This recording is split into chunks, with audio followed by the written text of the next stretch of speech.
Khoo അൻഫുസകും വഅഹ്ലീകും നാറാ വഖൂദുഹാ الناس والحجارة. അല്ലാഹുവിന്റെ പരിശുദ്ധ ഖുർആൻ പറയുന്ന ഒന്നാമത്തെ കാരണം എന്തെന്നറിയോ? നീ മാത്രം വഅദ് കേട്ടാ പോരാ, നീ മാത്രം തൊപ്പിവെച്ചാ പോരാ, നീ മാത്രം നമസ്കരിച്ചാ പോരാ, നീ മാത്രം ദീനുള്ളവരായാ പോരാ. അല്ലാഹുവിന്റെ ഖുർആൻ പറഞ്ഞത് ഖൂ അൻഫുസകും വഅഹ്ലീകും നാറാ, നിന്റെ ശരീരത്തെയും നിന്റെ കുടുംബത്തെയും നീ നരകത്തിൽ നിന്ന് രക്ഷപ്പെടുത്തണമെന്നാണ്. നീയും നിന്റെ ശരീരവും നിന്റെ കുടുംബവും നരകത്തിൽ നിന്ന് രക്ഷപ്പെടണമെന്ന് അല്ലാഹുവിന്റെ പരിശുദ്ധ ഖുർആൻ. അതുകൊണ്ട് നീ മാത്രം രക്ഷപ്പെട്ടാ പോരാ, നീ മാത്രം രക്ഷപ്പെട്ടാ പോരാ, നിന്റെ ഭാര്യ രക്ഷപ്പെടുത്തണ്ട്, നിന്റെ മക്കളെ രക്ഷപ്പെടുത്തണ്ട്.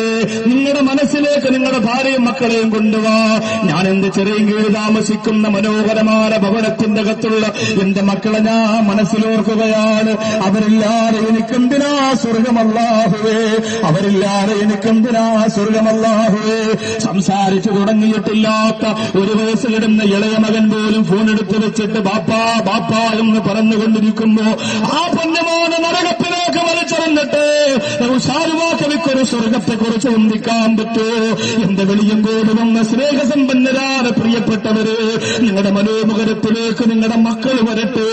വീടിന്റെ മുമ്പിൽ ഓടിക്കളിക്കുന്ന നിങ്ങളുടെ പ്രിയപ്പെട്ട മക്കള്, വീടിന്റെ മുന്നിൽ കളിക്കോപ്പ് കൊണ്ട് കളിക്കുന്ന നിങ്ങളുടെ പ്രിയപ്പെട്ട മക്കള്, നിങ്ങൾ യാത്ര കിടന്ന് വീടിന്റെ മുമ്പിൽ ചെന്നാ എന്റെ വാപ്പച്ചി വന്നു എന്ന് പറഞ്ഞ് ഓടി വന്നിട്ട് വാപ്പിച്ചാടെ മുത്തം ചോദിക്കുന്ന പ്രിയപ്പെട്ട മക്കള്, ആ ആളിക്കത്തുന്ന നരകത്തിന്റെ കത്ത് കിടന്ന് കത്തിയെറിയാ നിങ്ങൾ ഇഷ്ടപ്പെടുമോ? വെളിയങ്കോടുകാരാ, എന്റെ പ്രിയപ്പെട്ട സഹോദരാ, നിന്റെ ഭാര്യയെ കുറിച്ച് ചിന്തിക്കുക. അല്ലാഹുവേ, നീയല്ലാതെ വേറൊരു ചിന്തയില്ല മനസ്സിന്റെ അകത്ത്. പിണക്കലും ഇണക്കവും ഒക്കെ സ്വാഭാവികമാണ്. നിന്നെ എന്ത് പറഞ്ഞാലും, നീ അടിച്ചാലും, നീ ഉപദ്രവിച്ചാലും, വാപ്പയെക്കാരും ഉമ്മയെക്കാരും ഒക്കെ നിന്നെ സ്നേഹിച്ചുകൊണ്ട് ജീവിക്കുന്നവളല്ലേ. മരിക്കുന്നതുവരെ നിന്റെ സന്തോഷത്തിലും നിന്റെ സങ്കടത്തിലും പങ്കുചേരുന്നവളല്ലേ. ആ പ്രിയപ്പെട്ട സഹോദരനെ, ആ പ്രിയപ്പെട്ട ഭാര്യ, അൽഹംദുലില്ലാഹ്, ആ പ്രിയപ്പെട്ടവൾക്ക് കാരുണ്യവാനാണ് പടച്ചതമ്പുരാന്റെ കോടതിയിൽ നിന്ന് സ്വർഗം വാങ്ങിക്കൊടുക്കണ്ടേ നമ്മള്? നമ്മുടെ ഉമ്മ, നമ്മളെ പ്രസവിച്ച ഉമ്മ, നമ്മുടെ പ്രിയപ്പെട്ട വാപ്പ, പട്ടിണി കിടന്നിട്ടും നമുക്ക് ഭക്ഷണം തന്ന വാപ്പ. അല്ലാഹുവേ, സുഖമില്ലാതായിട്ട് പോലും ഒരു വാക്ക് നമ്മളോട് പറയാറ് നമുക്ക് വേണ്ടി ജീവിച്ച നമ്മുടെ പ്രിയപ്പെട്ട ഉപ്പ, ആ ഉപ്പായും ഉമ്മായും ഒക്കെ നരകത്തിലേക്ക് വലിച്ചെറിയാൻ നിങ്ങൾക്ക് ഇഷ്ടമാണോ? ഒരിക്കലുമല്ല. അതുകൊണ്ടും നിന്റെ വീട് ഈമാനുള്ള വീടാകട്ടെ, സ്വർഗത്തിൽ പോകുന്നവരുടെ വീടാകട്ടെ, സന്തോഷത്തിന്റെ ഭവനമാകട്ടെ. എന്നോടൊരു പ്രിയപ്പെട്ട സഹോദരൻ പറഞ്ഞതാ, ഉസ്താദേ, ഞാൻ മഗ്‌രിബ് നമസ്കാരത്തിന് പള്ളിയിൽ പോയാൽ പിന്നെ ഇശാ നമസ്കാരം കഴിഞ്ഞേ തിരിച്ചു വരികയുള്ളൂ. പക്ഷേ ഒരു ദിവസം ഒരു പ്രധാനപ്പെട്ട ആവശ്യത്തിന് വേണ്ടിയിട്ട് ഞാൻ മഗ്‌രിബ് നിസ്കാരം കഴിഞ്ഞ ഉടനെ വീട്ടിലേക്ക് വന്നു. ഒരിക്കലും ഞാൻ അങ്ങനെ വന്നിട്ടില്ല. ഒരു പ്രധാനപ്പെട്ട ആവശ്യത്തിന് വേണ്ടി പെട്ടെന്ന് ഞാൻ എന്റെ വീട്ടിലേക്ക് വന്നിട്ട് എന്റെ വീടിന്റെ ബെല്ലടിച്ചപ്പോ, ഉസ്താദ്, എന്റെ പ്രിയപ്പെട്ട ഭാര്യയും എന്റെ പ്രിയപ്പെട്ട പെൺമക്കളും വന്ന് വാതിൽ തുറന്നു. ആ വാതിലങ്ങ് തുറന്നപ്പോ ഞാനറിയാതെ കണ്ണു നിറഞ്ഞുപോയി. ഞാൻ ഇതുവരെ എങ്ങനെ എന്റെ പ്രിയപ്പെട്ടവളെ കണ്ടിട്ടില്ലല്ലോ. നമസ്കാരത്തിന്റെ സമയത്ത് ഞാൻ എപ്പോഴും പള്ളിയിൽ പോകുന്നവനാ. പക്ഷേ മഗ്‌രിബ് കഴിഞ്ഞിട്ട് ഞാൻ പെട്ടെന്നൊന്ന് വന്ന് വാതിൽ മുട്ടുമ്പോ, ബെല്ലടിക്കുമ്പോ വാതിൽ തുറന്ന പ്രിയപ്പെട്ടവള്, അവള് നിസ്കാരക്കുപ്പായത്തിലാ. കയ്യിൽ അല്ലാഹുവിന്റെ ഖുർആൻ ഇരിക്കുന്നുണ്ട്. എന്റെ പ്രിയപ്പെട്ട 3 പെൺമക്കള്, അല്ലാഹുവേ, ആ പെൺമക്കളും നിസ്കാരക്കുപ്പായത്തിലാണ്. കയ്യിൽ തസ്ബീഹ് മാല ഇരിക്കുന്നുണ്ട്.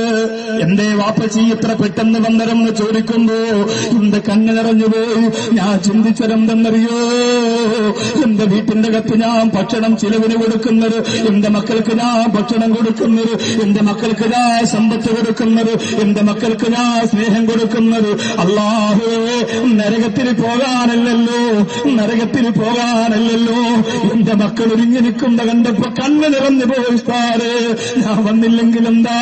ഇന്ന് ഞാനെന്ന് മരിച്ചുപോയെങ്കിലെന്ന് കുറിച്ചുപോയി. ഞാൻ മരിച്ചുപോയാൽ എന്റെ മക്കളുണ്ടല്ലോ എനിക്ക് മക്കൾക്ക് ദ്വാരക്ക, തസ്ബീഹുമാല കയ്യിൽ വെച്ചുകൊണ്ടിരിക്കുന്ന മക്കളുണ്ടല്ലോ ദ്വാരക്ക, എന്റെ പ്രിയപ്പെട്ടവരുണ്ടല്ലോ ദ്വാരക്ക. വെളിയങ്കോട് വന്ന പ്രിയപ്പെട്ട ചെറുപ്പക്കാരാ, വെളിയങ്കോട് വന്ന പ്രിയപ്പെട്ട പെങ്ങളെ, നിന്റെ വീടിനകത്ത് ഇങ്ങനെ ഒരു അന്തരീക്ഷമുണ്ടോ?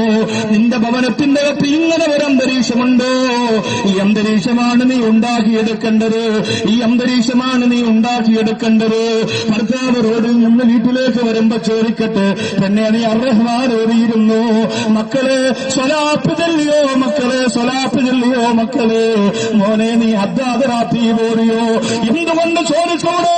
നിന്റെ മക്കളല്ലേ, നിന്റെ ഭാര്യയല്ലേ, നീ ചിലവിന് കൊടുക്കുന്നവരല്ലേ, നീ സംരക്ഷിക്കുന്നവരല്ലേ, നീ കുടുംബനാഥനല്ലേ. നാളെ നിന്നോടല്ലേ അല്ലാഹു ഇതൊക്കെ ചോദിക്കുന്നത്. അല്ലാതെ അവരുടെ താളത്തിനെത്തു തുള്ളിയിട്ട് ഹറാമയത്തിന് കൂട്ടിരുന്നു പോയാൽ എന്റെ പ്രിയപ്പെട്ട ചെറുപ്പക്കാരാ, നിന്റെ നിസ്കാരപ്പെരുമ്പ് പടച്ചോ നോക്കൂല, നിന്റെ ഈമാനല്ലാതെ പരിഗണിക്കൂല.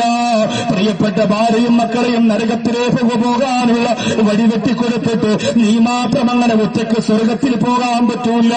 അതുകൊണ്ടാണ് ഒന്നാമത്തെ കാരണമെന്ത്? നിന്റെ വീട് വിശ്വാസിയുടെ വീടാക്കി മാറ്റുക, നിന്റെ വീട്ടിന്റെ അകത്ത് നമസ്കാരമുള്ള വീടാക്കി മാറ്റുക, നിന്റെ ഭവനത്തിന്റെ അകത്ത് ഖുർആനോതുന്ന ഭവനമാക്കി മാറ്റുക. അതിന്റെ ഒന്നാമത്തെ കാരണമെന്ത്? أنفسكم وأهليكم نارا وقودها الناس والحجارة. ഇതാണ് ഒന്നാമത്തെ കാരണം. ആളിക്കത്തുന്ന നരകത്തിന്റെ തീയിൽ നിന്നും ഭാര്യയെ, മക്കളെ, ഉമ്മയെ, ഉപ്പയെ രക്ഷപ്പെടുത്തുക നിന്റെ ബാധ്യതയാണ്. അവർക്കതിനുള്ള വഴി നീ എളുപ്പമാക്കി കൊടുക്കുക.